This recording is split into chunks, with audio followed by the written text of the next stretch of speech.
A warm welcome to all our viewers to our series, Meaning of Life. What can we achieve with coaching? Today's guest thinks that coaching doesn't work. We'll hear exactly what he means in a moment. I welcome Josua Kohberg to our studio, a neuroscientist by trade. Stay tuned.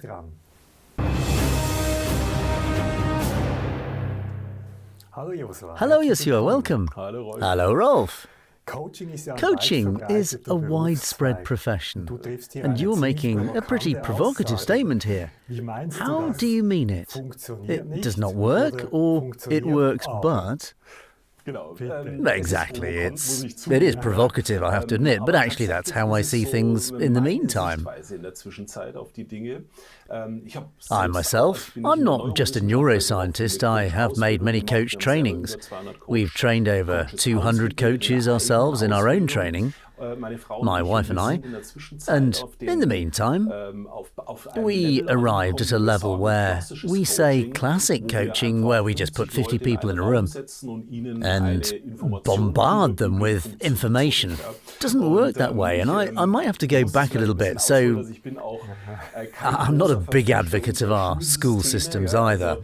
Although I have to say that in Switzerland, in Germany, in Austria, we have very, very good school systems, but with glaring flaws, let's just put it that way. And I would put it similarly in coaching. We have good systems, we have good methods, and unfortunately there are still glaring shortcomings there too. How do these defects look like? What is the approach that you're criticising here? Well, the biggest lack that I see in this, that is, in coaching, in continuing education, in all these areas, is that people are not perceived individually. That means I have a person here who has their own requirements, challenges of their own, and I'll give them a standard piece of information. And I'm not just referring to group coaching or a hall with 10,000 people devoted to a coaching process. I actually relate that to individual coaching. Face to face, the person is already much more addressed and perceived.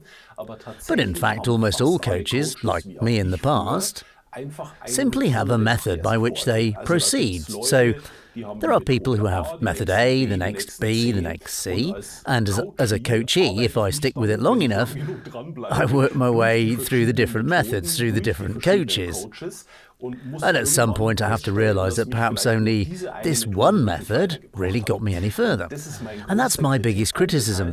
That is, if I first of all look at a person without methods, what their character is, I wouldn't try to tamper with their personality, but I would look at what the character of this person is and simply refine the formation of the character on the basis of the character. And that would be the premier class for me, which I can see from my current perception. Of course, you always have some experiences and also negative experiences to come to this conclusion, but as I perceive it, this royal road lies here, rather in individual coaching, in order to do justice to the other person, the coachee. Yeah, of course, this is the absolute perfect variant. But there are also intermediate stages, so not just thought of in black and white. But for example, the first step that we're taking today, we have an analysis that we can use to analyse the human voice in such a way that we have an absolutely clear, distinct picture of that person's character. And I'll do something very simple now. That's the absolute surface now, but I'll give an example so that people understand what I mean by coaching doesn't work. We have two people who are struggling with their finances. And these people now consciously decide that they want to make some kind of change with their finances. Now, they buy online courses, they go to trainers, they read books, everything you do when you want to find out about finances. And these two people are completely different in their basic structure. One is a highly creative person who, of course, is also highly creative with their finances. And the other would be an extremely structured person who is also very structured with their finances. Both would get the same training content or coaching, Let's go back to the term method. I'm going to go to some finance guru and try to get my finances under control with this method. If I happen to be with a structured finance guru now, then the structured one is lucky that it works for them, well, to some extent. This flexible, creative person will not be able to handle this method. And from my point of view, the very first step, if I'm interested in coaching or change in any form, is that, first of all, I look at what corresponds to me, what is my character. That would also be the job of the coach, to investigate this first and then maybe be honest enough to say you're not coachable in that area. Outsource that thing. Exactly, yeah. Or to say, honestly, for example, my model of coaching doesn't work, for example. But of course, nobody would ever do it because in the end there is always an economic interest. So that means, of course, I'm considering involving as many clients as possible in my methodology when I'm a coach or a trainer.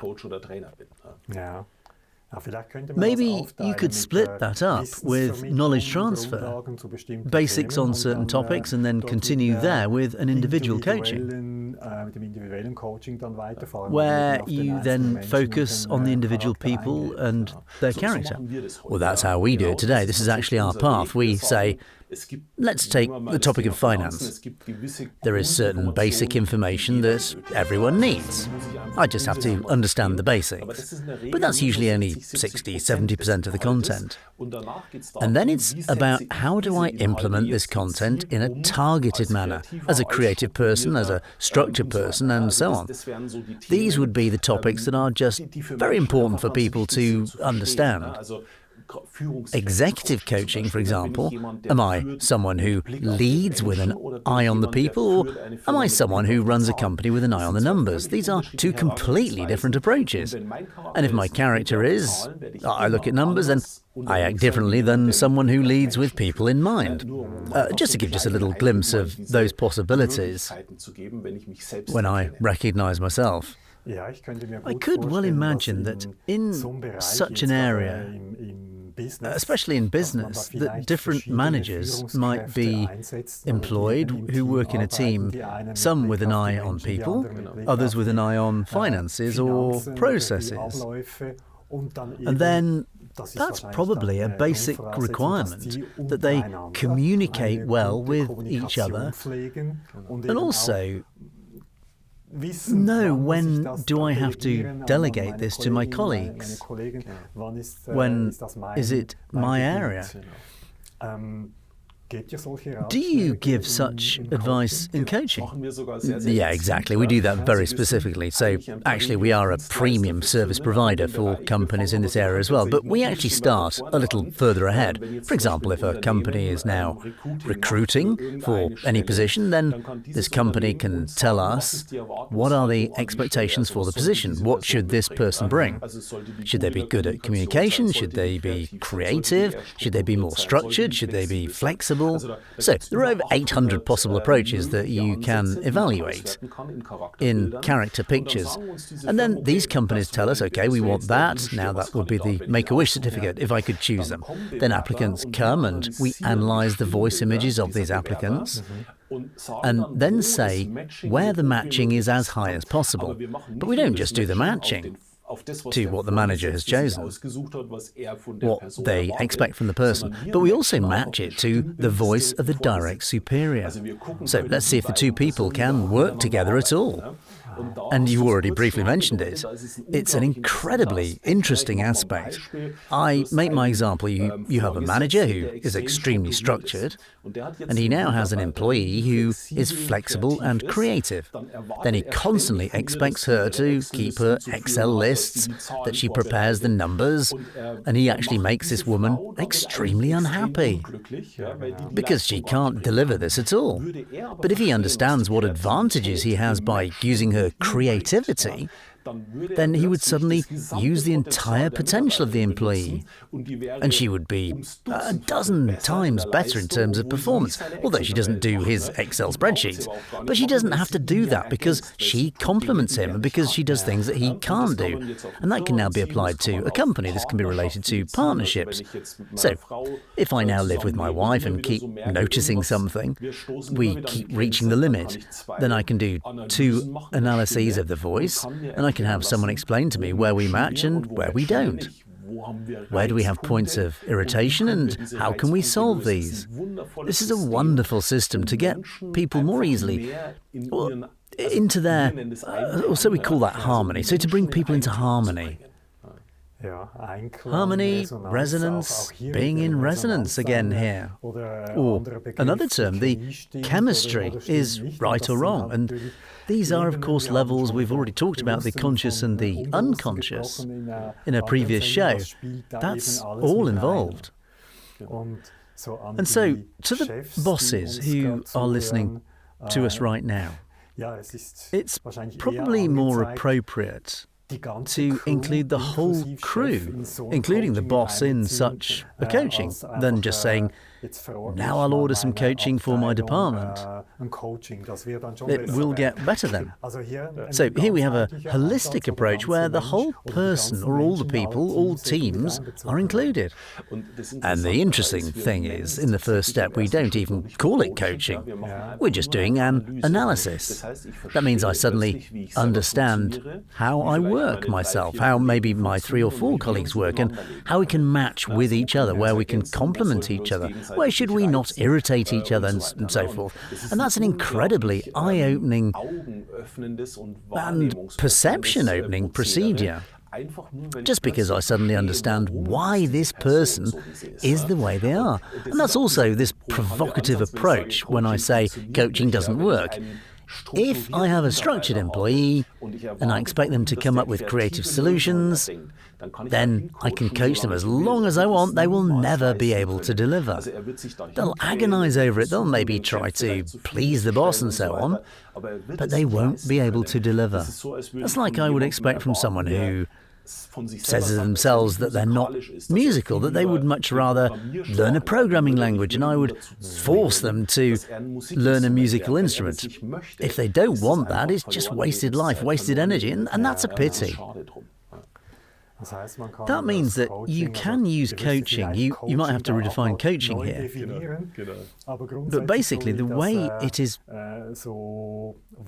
perceived, what coaching is, you can't force anything with coaching. The prerequisite is precisely recognizing the strengths and the weaknesses and then coaching in that direction.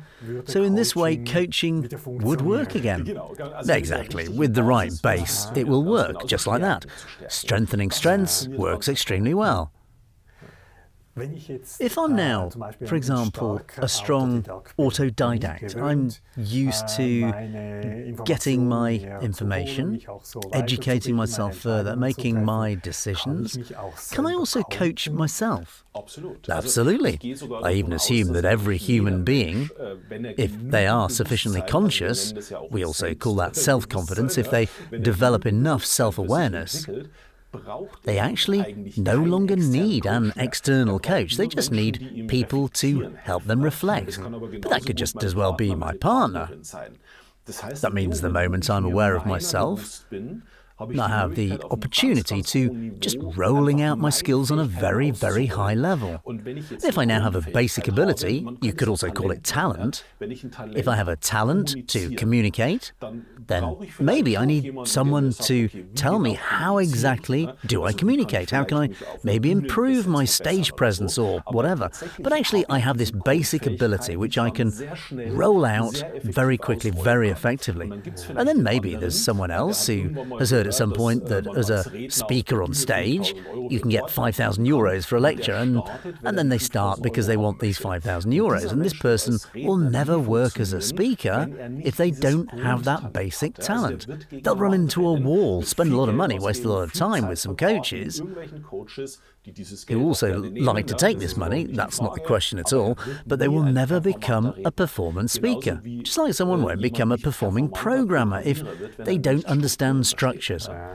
So it's actually relatively easy to understand that each of us has strengths and weaknesses. The example with the 5,000 euros, that's still interesting because one also often hears that it doesn't matter. You just have to set the goal, you have to visualize that, you have to see yourself giving the speech, now with this example, and then how the money goes into your account. But that doesn't necessarily work. That's an approach, probably also a coaching approach. But here too, I think certain goals have to be set. You have to have a certain ambition. But how do I recognize in this context whether this is realistic or unrealistic for me? How can I best approach this with myself? So the first step would actually be this analysis of my voice so that I can see exactly what kind of personality I have. And now let's say with the example someone wants to be a speaker on stage and does it to earn money, or with the idea of making money. I don't have to be a speaker now. I can do that as a financial accountant. I can do that as a coach. I can do that as a naturopath. If I choose something to earn money with, then the very first step, from my point of view, would be to see, does it actually suit my character? And if it's not my character, then the likelihood that I'll ever make money from it is very, very low. But if it suits my character, then I also know that what I have to train for, then I go specifically into coaching and can implement it. And what fascinates me again and again is that people who are maybe 30, 40, 50 years old who analyse their voice like this, that they suddenly recognise things where they later say, I somehow felt it the whole time, that there was something, but I couldn't have expressed it. Now I'm reading this and suddenly I understand how I work. And that's wonderful because these people suddenly come into harmony with themselves. That might motivate or some of our viewers too, to look inside yourself, deal with yourself first.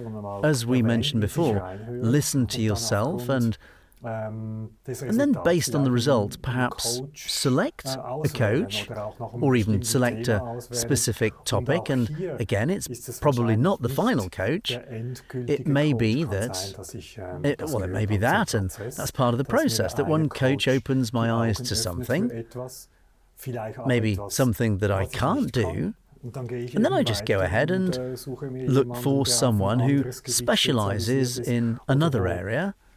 Or if the chemistry isn't right, for example, where it's more right. I don't think there is a patent recipe, but there are just some basic rules on how to proceed. And that's where you provide support. Absolutely, and maybe some advice on the subject of choosing a coach. I always recommend, because we also have a lot of customers with us who come with a lot of experience, I always recommend choosing someone to coach in an area who has achieved what I want. So let's say with the topic of finances, if I let someone coach me who doesn't really have a solid grasp of finances themselves, where I can really understand that this person has their finances under control, then I wouldn't let them coach me. That would be like setting a fox to keep the geese. Unfortunately, that happens quite often. Yeah, it's probably difficult to find the right person or company that can give me that. I think it's worth doing research here, or maybe reading books on the subject, if you want to get involved with the topic. On the one hand, as a coach, on the other hand, as a potential coachee, because I can tell that I want to change something in my life. We have this classic with the midlife crisis where something like that happens. Do you know such cases? Do you have examples? No, absolutely, and that's very exciting. Again, I don't know how much time we have left. Do we have a few minutes? Yeah, then I might throw that in quickly. This midlife crisis. So, life runs in rhythms. Everything in life is rhythm. And there's such a nice area, 7-year rhythms. And most midlife crises happen between 42 and 49. And indeed, with the people who have never really lived out their character. For example, those who pursued a profession that did not suit them. There are quite often people who suddenly start a completely different job at the age of 42, 43 or 41 because they realise what I've been doing for the last few years or decades wasn't for me, and then they start over again, they completely change things up again. And that's why I really recommend it as early as possible, no matter how old I am. But when I hear this for the first time today, to see it as early as possible from now on, who I actually am. What suits me? Am I a people-oriented person? Am I a tech-savvy person? Am I a knowledge-loving person? So just to see where my real strengths are, and then really live them out consistently. Even if it means I might have to reset and maybe start all over again. And then I can also look for a coach or support. So, for a bit of neutral support for it. Exactly. Where can we get more information? Many may have become curious and are at such a crossroads or notice in their life that they want to change something. Where can we get more information? Well, what I would really like to recommend at this point is, of course, a product that I've been exploring very deeply now for the last 18, 19 years. This analysis of the voice, we call it all Wooyce, so written W-O-O, so not like voice, but it sounds like voice. So W-O-O-Y-C-E, Wooyce.com. If you go to the page there, you can do a small analysis, completely free of charge. It's just nice to get a first feeling. You experience something that you can never experience anywhere else. What bass tone you have, what hero traits you have. And when you say, well, that triggers me, I realise that might get me somewhere, then you can also do a full analysis there. There is a charge for that, but the first step is to just find out who I am. What distinguishes me? What is my vibration? What is this one sound that defines me? You can actually do that via an app and then experience it completely free of charge, and I wish everyone to experience that. Nice. Well, thank you, Josua, for being here. Thank you for this exciting information, and see you next time. Thank you. Dear viewers, you have seen coaching works. But it depends on how the coaching is set up, and it requires you to get involved yourself, to become aware of your interests and also choose your coach. So research in this area is definitely worthwhile. Further information and contact details for our guests can be found on our homepage. Thank you for your interest, and check back with us soon. See you then. I wish you all the best.